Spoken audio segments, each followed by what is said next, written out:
بسم اللہ الرحمن الرحیم نحمدہ نصلی علی رسولہ الکریم اما بعد۔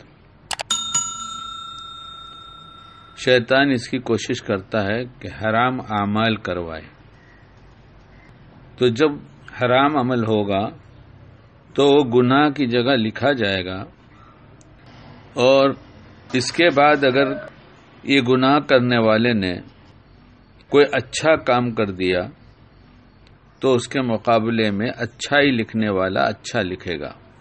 دونوں فرشتے، برائی لکھنے والے نے برائی لکھا، لیکن پھر اسی بندے نے جس نے برا کیا تھا، غلط کیا تھا، فعل حرام کر لیا تھا، اب اس نے کوئی اچھا عمل کر لیا تو وہ لکھا جائے گا۔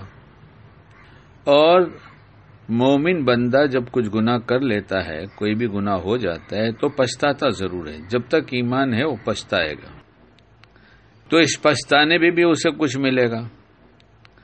پھر پچھتاتے ہوئے اس نے توبہ کر لیا، جو توبہ کی شرائط میں سے ہے، ایسی پکی سچی توبہ کہ اس وقت توبہ، آئندہ نہ کرنے کا پکا ارادہ، گناہ پہ پچھتایا، توبہ کیا، آئندہ نہ کرنے کا پکا ارادہ کیا، اور پھر اور نیکیاں کرتا رہا، تو نیکیاں بڑھتی جائیں گی اور گناہ وہ ایک لکھا گیا۔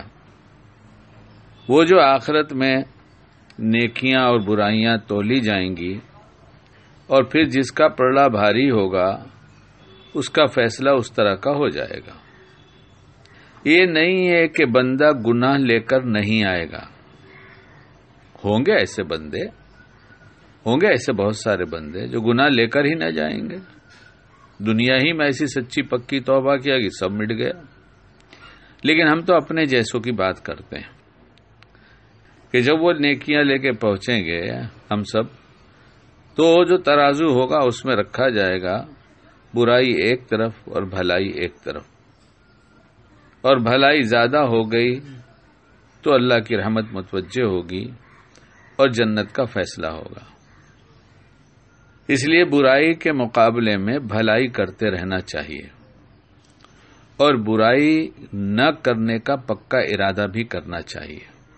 برائی نہ کرنے کا پکا ارادہ کرنا چاہیے، دعا مانگنی چاہیے، اسباب کی دنیا میں جس طرح کی برائی اسے چھوڑنے کے اسباب اختیار کرنا چاہیے، اور پھر اس کے ساتھ ساتھ اگر کوئی ہو جائے تو فوراً توبہ کرنا چاہیے، اور توبہ کے ساتھ ساتھ کچھ بھلائیاں بڑھانے کی کوشش کرنا چاہیے، اور دن بھر اس کی کوشش میں لگا رہے کہ آج ہم اپنے اللہ کو ناراض نہیں کریں گے۔ لیکن ایک بات یہ ہے کہ جو نیکیاں ہیں یہ مقبول ہونے کی بھی شرط ہے، کہ نیکیاں تو ہو گئیں لیکن یہ مقبول ہوں گی حلال کھانے سے، حلال پہننے سے۔ کھانا اگر حلال ہے تو نیکیاں مقبول ہوں گی، ورنہ گناہ تو ایک طرف رہ گیا اور نیکیاں مقبول نہ ہوں تو یہ تو بڑا ہی نقصان ہے۔ اس لیے اپنی دعاؤں میں خاص طور سے حلال رزق کا بہت سوال کرنا چاہیے۔ اے اللہ مشتبہ اور حرام سے ہمیں بچا لیجئے اور حلال رزق ہمیں دیجئے۔ جب فکر ہوگی، دعا ہوگی، تو اللہ مانگنے والے کو دیتا ہی ہے۔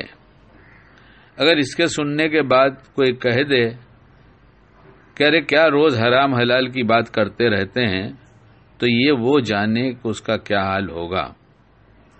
لیکن پوری شریعت میں یہ حرام ہے، یہ حلال ہے، یہ حلال ہے، یہ حرام ہے، شریعت نے یہ بہت بہت بتایا ہے۔ ہر عمل کے بارے میں، اچھا اور برا عمل، یہ اچھا عمل برا کیسے بنتا ہے، اور برائی ہو گئی تو اس کو بھلائی میں کیسے بدلا جائے، یہ تو سب پوری شریعت ہی بتاتی ہے۔ اللہ مجھے بھی صحیح سمجھ عطا فرمائے اور حلال برکت والا رزق عطا فرمائے، اور اسی کے استعمال کی توفیق دے، اور ہر حرام اور مشتبہ سے بچائے۔ اللہ ہمیں کہنے سننے سے زیادہ عمل کی توفیق عطا فرمائے۔